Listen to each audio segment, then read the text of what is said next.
Hello tout le monde, j'espère que vous allez bien. Je vous retrouve aujourd'hui pour cette partie de vidéo où on va faire le socle sur lequel vont être posés les 3 albums que j'ai réalisés dans la vidéo précédente. Donc là je suis en train tout d'abord de découper du cardstock pour pouvoir faire les structures. Le mieux c'est d'avoir quelque chose quand même d'assez épais, que ça soit quand même assez rigide. Moi le mien était pas hyper rigide, hein. J'ai pris le fond de mes blocs de carton action, de papier action.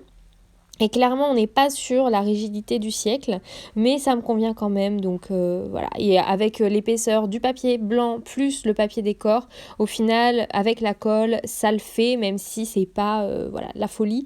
Donc c'est minimum le carton que vous avez au fond des blocs de papier. Donc là d'abord je vais prendre une petite languette qui va mesurer du coup 16 cm sur 6 cm de haut. Voilà, donc ça va être ma première languette. Ensuite je vais prendre 2 cartonnettes qui vont mesurer chacune 18 cm sur 15 cm. Et enfin, je vais prendre du coup une cartonnette de 15 par 16. Et pour le fond, je vais me prendre une cartonnette qui va mesurer du coup 18 cm sur 16 cm. Et je vais venir assembler ces cartonnettes ensemble. L'idée c'est, j'ai coupé en fait en diagonale mes cartonnettes. Par la suite, les 2 cartonnettes qui vont être sur les côtés, elles sont coupées en diagonale. Donc, accrochez-vous bien. Je vais venir prendre ma cartonnette sur la partie qui va mesurer... Donc, les 2 cartonnettes qui mesurent toutes les deux 18 par 15. Je suis venue prendre une première mesure. Sur la partie qui mesure 18 cm, je suis venue faire un petit trait à 3,5 du bord. Et ensuite, j'ai pris le côté opposé qui mesure du coup 15 cm. Donc le côté opposé qui mesure 15 cm et je suis venue tracer un trait à 5 cm du bord. Et je suis venue relier ces 2 traits ensemble pour faire une sorte de biais. Ce qui fait qu'on a une petite partie qui mesure 3 cm et demi. On a ensuite une diagonale. Et ensuite, on a une autre partie qui mesure 5 cm. Ça nous fait nos 2 diagonales. Et vous voyez, je viens assembler. Donc là, je place en fait mes cartonnettes pour visualiser un petit peu où elles vont être. Et je vais venir les coller avec du craft gommé. Donc le craft gommé, c'est un scotch assez épais, encollé en fait, que vous allez venir mouiller pour activer la colle. Là, je suis venue redresser parce qu'en fait, ma cartonnette, je l'avais coupée plus petite et du coup, elle n'était pas de 5 cm initialement, elle était de 6 et du coup, j'étais obligée de recouper. Mais ça, vous ne le voyez pas dans la vidéo, enfin, c'est pas important. Je suis venue recouper à la bonne taille. Je suis désolée si c'est un peu vague et un peu flou, mais j'avoue que j'ai vraiment bidouillé pour ce socle. Moi, je suis pas du tout dans ce genre de truc. À la base, je fais pas ce genre de choses. Donc vraiment, je vous emmène avec moi dans un test, clairement. Donc là, vous voyez, ma partie de 5 cm sur mon morceau qui est coupé en diagonale. Ma partie de 5 cm doit se raccorder avec la petite languette du devant. Et la partie qui mesure 3 cm est en haut. Voilà, donc là je viens mettre mon craft gommé, j'utilise tout simplement un petit tampon avec de l'eau et je viens du coup humidifier mon scotch, vous voyez.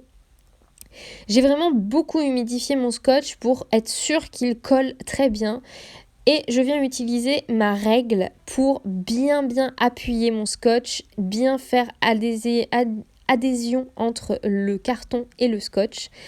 Voilà, donc j'utilise la règle pour chasser toutes les petites bulles d'air et pour vraiment bien aussi faire, bien mater, c'est pas mater, c'est faire maroufler, voilà, bien maroufler mon craft gommé et mon carton.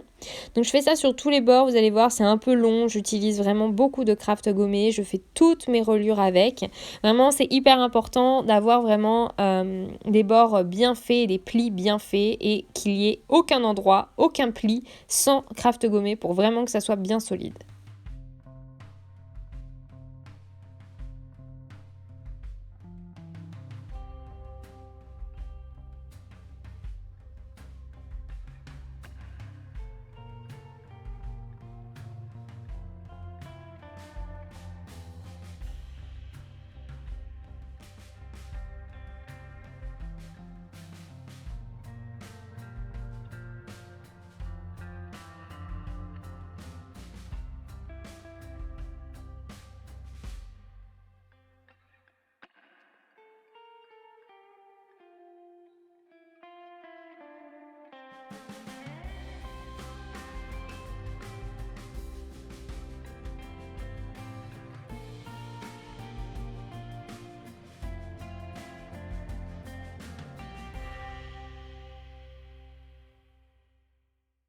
La magie du montage fait que j'ai fini du coup de mettre mon craft gommé partout. Je vais venir prendre du papier blanc et là encore une fois, c'est du bidouillage. Je vais venir mettre mes papiers blancs de manière à ce qu'il y ait du papier blanc partout où ça va être visible. En fait, l'idée c'était de faire mes bords en fait avec du papier blanc.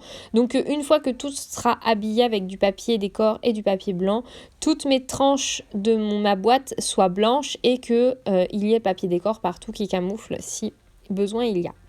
Donc je suis venue prendre des papiers blancs avec à chaque fois quelques centimètres de plus que la largeur et la longueur pour venir faire des plis à l'intérieur et me permettre du coup d'avoir des rabats et encore une fois que mes tranches du coup de ma boîte soient blancs. Donc ça a été long mais long, vous allez voir, vraiment j'ai galéré. J'ai fait ça avec de la colle parce que je me voyais mal faire ça avec du double face. J'avais besoin de pouvoir repositionner, vous voyez. Là, c'est un très bon exemple. Je viens repositionner 1 milliard de fois.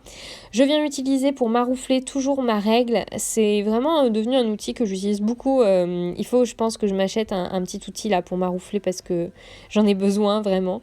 Donc je viens bien faire adhérer, mettre de la colle partout, etc.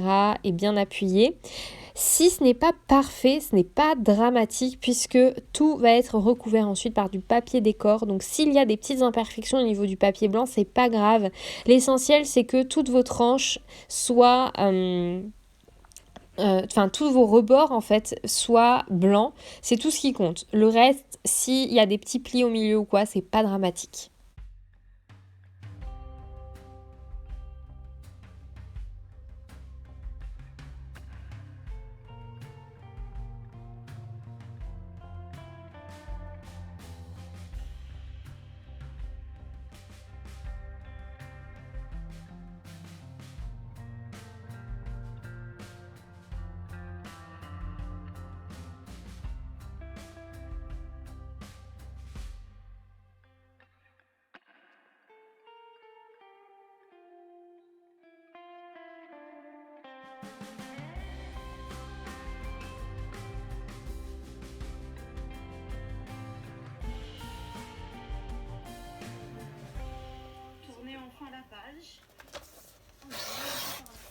Ce tuto est très court parce que clairement j'ai galéré et que j'ai fait ça un peu au pif.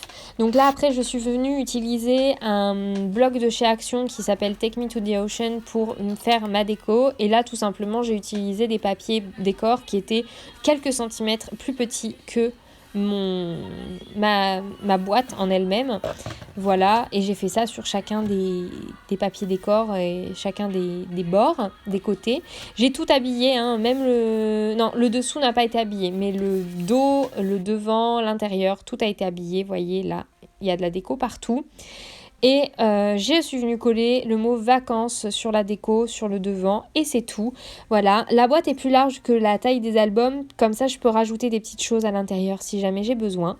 J'espère que ce tuto très rapide qui vous donne surtout les mesures vous aura plu, et on se retrouve demain pour la suite de cette série de vidéos. J'espère que ça vous aura plu, je vous fais des très gros bisous, je vous souhaite une belle fin de journée, prenez soin de vous, scrapez bien et à très bientôt.